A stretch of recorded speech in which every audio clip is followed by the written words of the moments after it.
இது ஃபர்ஸ்ட் மலேசியாவின் செய்திகள் உங்களுக்காக.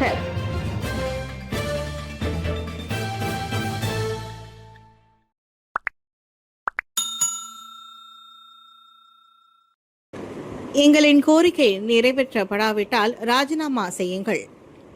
பட்லினாவுக்கு எச்சரிக்கை விடுத்த மாணவர் அமைப்புகள். மாணவர் பாதுகாப்பு தொடர்பாக முன்வைக்கப்பட்ட 6 கோரிக்கைகளை அடுத்த 30 நாட்களுக்குள் நிறைவேற்ற தவறினால் கல்வி அமைச்சர் ஃபட்லினா சிட்டிக் ராஜினாமா செய்ய வேண்டும் என மாணவர் அமைப்புகள் வலியுறுத்தியுள்ளன. நேற்று காலை கல்வி அமைச்சு கட்டிடத்தின் முன் நடைபெற்ற உண்டூர் ஃபட்லினா பதவி விலக கோரும் பேரணியில் மலேசிய இஸ்லாமிய மாணவர்கள் கூட்டமைப்பான கேமிஸ் மற்றும் மலேசிய மக்கள் உரிமை முன்னெடுப்பு கூட்டமைப்பான ஹராம் ஆகியவற்றை சேர்ந்த சுமார் 20 பேர் கலந்து கொண்டனர். ஜாரா கைரினா மகாதீரின் மரணம், கல்வி சீர்திருத்தங்கள் மற்றும் நீண்ட காலமாக அதிகரித்து வரும் பகடிவதை குற்றங்களை கையாள்வதில் ஃபட்லினா தோல்வியடைந்து விட்டதாக கேமிஸ் தலைவர் அசாமுதீன் சஹார் குற்றம் சாட்டியுள்ளார். இந்நிலையில் பேரணியின் ஏற்பாட்டாளர்களின் மகஜரை கல்வி அமைச்சின் பிரதிநிதி பெற்றுக் கொண்டார்.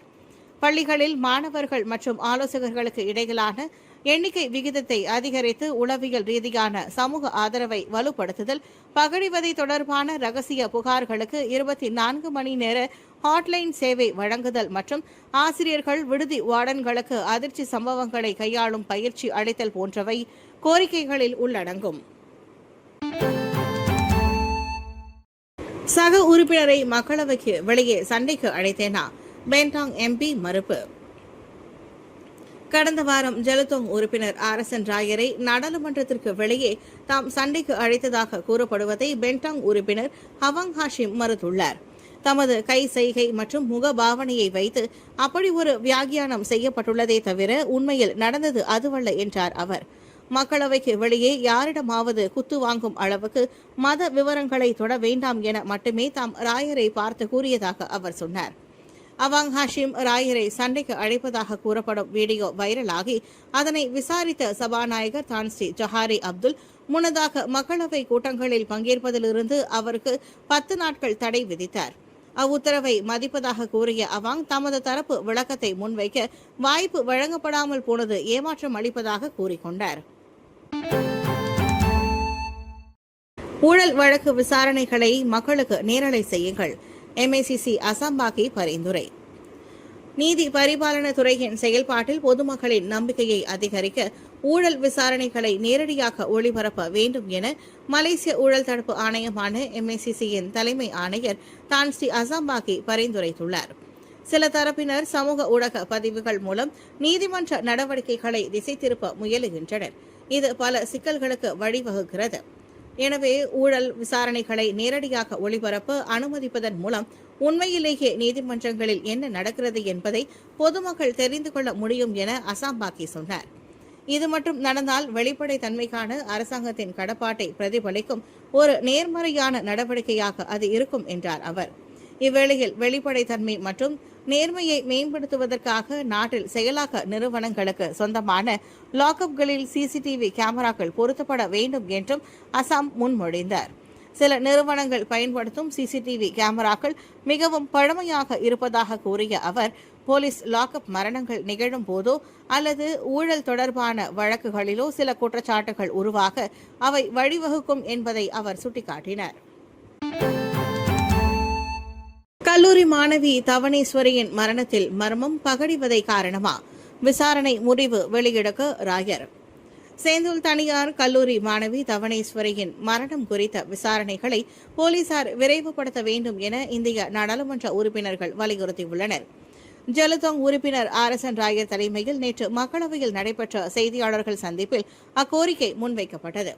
மகள் பகடிவதைக்கு ஆளானதாக சந்தேகிக்கும் பெற்றோர் அவரது மரணத்தில் உள்ள மர்மங்கள் தொடர்பில் போலீசில் புகார் செய்துள்ளனர். ஆனால் அதற்கு இதுவரை பதில் இல்லாதது ஏமாற்றம் அளிப்பதாக ராயர் சொன்னார். தவணேஸ்வரி மாடியிலிருந்து அவராக விழுந்து உயிரிழக்கவில்லை, தள்ளிவிடப்பட்டு உயிரிழந்துள்ளார். அது தற்கொலை அல்ல, திட்டமிடப்பட்ட ஒரு கொலை என பெற்றோர்கள் நம்புகின்றனர். எனவே அவர்களின் எதிர்பார்ப்புக்கு ஏற்ப தவணேஸ்வரியின் மரணத்திற்கு நீதி கிடைக்க வேண்டும் என ராயர் வலியுறுத்தினார். இது தொடர்பில் உள்துறை அமைச்சர் சந்தித்து பேசவும் திட்டமிடப்பட்டுள்ளதாக அவர் சொன்னார்.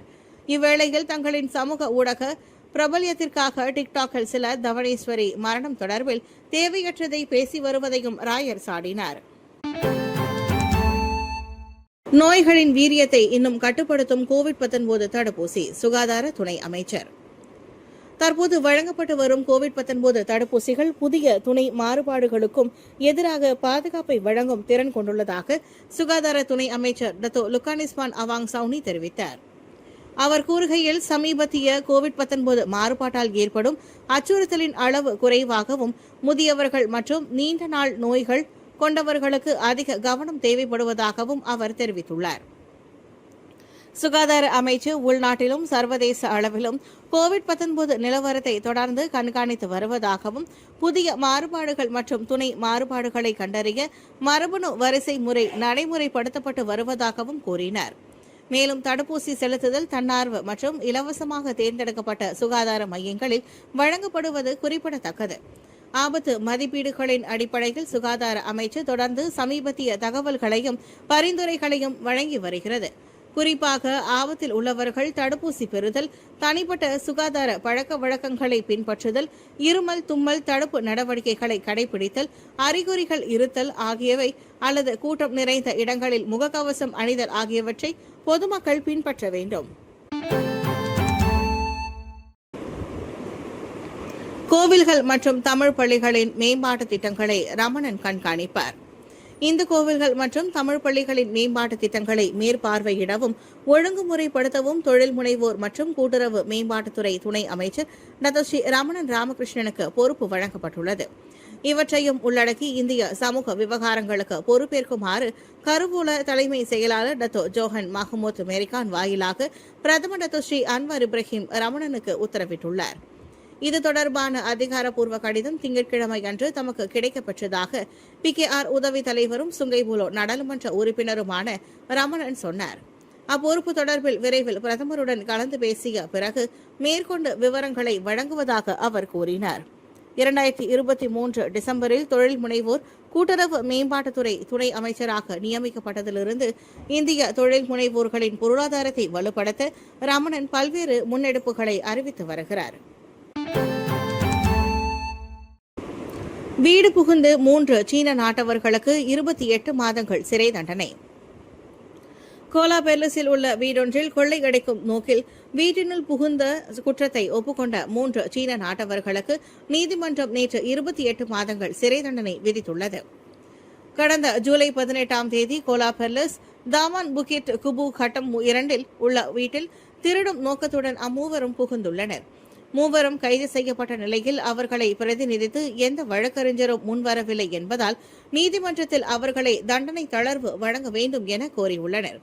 இதனை கருத்தில் கொண்ட நீதிமன்றம் மூவரும் கைது செய்யப்பட்ட தேதியில் இருந்து 28 மாதங்கள் சிறை தண்டனை அனுபவிக்க வேண்டும் என உத்தரவிட்டது. கோலாலம்பூரில் PPR குடியிருப்பாளர்களை வெளியேற்றும் நோட்டீஸை DBKL தற்காத்துள்ளது. கோலாலம்பூரில் உள்ள PPR மக்கள் வீடமைப்பு திட்ட அடுக்குமாடி குடியிருப்புகளில் வசிப்பவர்களுக்கு அண்மையில் வழங்கப்பட்ட வெளியேற்ற அறிவிப்புகளையும் அவர்களின் வாடகை நீட்டிப்பு விண்ணப்பங்களையும் நிராகரித்ததையும் நியாயப்படுத்துகிறது DBKL எனப்படும் கோலாலம்பூர் மாநகர் மன்றம். அதிக வாடகை, தண்ணீர் கட்டண நிலுவைகள் இருப்பதோடு மாதத்திற்கு 4000 ரிங்கிட்டிற்கும் அதிகமான வீட்டு வருமானம் ஆகியவையும் இதற்கு காரணங்கள் என கூறப்படுகிறது. PPR அடுக்குமாடி குடியிருப்புகள் மற்றும் பொது வீடு வசதி திட்டங்களுக்கான வாடகை ஒப்பந்தங்கள் 3 ஆண்டுகளின் ஆரம்ப செல்லுபடியாகும் காலக்கெடுவை கொண்டுள்ளன. அதன் பிறகு ஒவ்வொரு 2 ஆண்டுகளுக்கும் அது புதுப்பிக்கப்பட வேண்டும் என DBKL தெரிவித்துள்ளது. தீ விபத்தில் ஏற்பட்ட புகையினால் மூச்சு திணறிய கணவன் மனைவி இருவரும் மருத்துவமனையில் அனுமதி. தாமன் பெர்மாய் இம்பியான் பகுதியில் நேற்று அதிகாலை ஏற்பட்ட தீ விபத்தில் ஏற்பட்ட புகையினால் மூச்சு திணறிய கணவன் மனைவி இருவரும் மருத்துவமனையில் அனுமதிக்கப்பட்டனர். 126 சதுர மீட்டர் பரப்பளவு கொண்ட வீட்டின் சுமார் 70% பகுதி தீயில் எரிந்ததோடு புரோட்டான் சாகா வாகனமும் 50% சேதமடைந்தது. தகவல் அறிந்த உடனேயே சம்பவ இடத்திற்கு விரைந்த தீயணைப்பு வீரர்கள் ஏறத்தாழ அரை மணி நேரத்திலேயே தீயை கட்டுப்பாட்டிற்குள் கொண்டு வந்தனர் என்று சிரம்பான் 2 தீயணைப்பு மற்றும் மீட்பு நிலையத்தின் மூத்த செயல்பாட்டு தளபதி அகமது கொமைனி கமாருட்ஜான் கூறியுள்ளார். தீக்காயங்கள் எதுவும் ஏற்படவில்லை என்றாலும் அவ்விருவரும் புகையை சுவாசித்ததால் ஆபத்தான நிலையில் உள்ளனர் என்றும் தற்போது தீவிர சிகிச்சை பிரிவில் சிகிச்சை பெற்று வருகின்றனர் என்றும் கூறப்படுகின்றது. வீட்டில் சம்பவத்தின் போது அக்கணவன் மனைவியுடன் சேர்ந்து அவர்களின் 3 குழந்தைகள் இருந்துள்ளனர். மருத்துவமனையில் சிகிச்சை பெற்று வரும் அம்மூன்று சிறுவர்களின் உடல்நலம் தற்போது சீராக உள்ளதென்று மருத்துவ அதிகாரிகள் கூறியுள்ளனர். கரடி தாக்கியதாக கூறப்பட்ட 94 வயது முதியவரை மகன் கொலை செய்தார். ஜப்பானின் ஆகிட்டா மாநிலத்தில் 93 வயது முதியவரின் மரணம் தொடர்பான விசாரணை தொடக்கத்தில் கரடி தாக்கியதாக வகைப்படுத்தப்பட்டது. பிரேத பரிசோதனையில் கத்திக்குத்து காயங்கள் இருப்பது தெரிய வந்ததை அடுத்து அது கொலையாக மாற்றப்பட்டுள்ளது. இதனைத் தொடர்ந்து ஜப்பானிய போலீசார் செவ்வாய்க்கிழமை டெய்சன் நகரில் கொலையுண்டதாக கூறப்பட்ட நபரின் 51 வயது மகனை கைது செய்தனர். வேலையில்லாத அந்த சந்தேக நபர் ஃபுஜிகோ ஷிண்டா என்று அடையாளம் காணப்பட்டதோடு அவர் தனது தந்தையை கொலை செய்ததாக திங்கட்கிழமை அன்று குற்றம் சாட்டப்பட்டார். அந்த நபர் குற்றச்சாட்டை ஒப்புக்கொண்டாரா என்ற தகவலை போலீசார் இன்னும் வெளியிடவில்லை.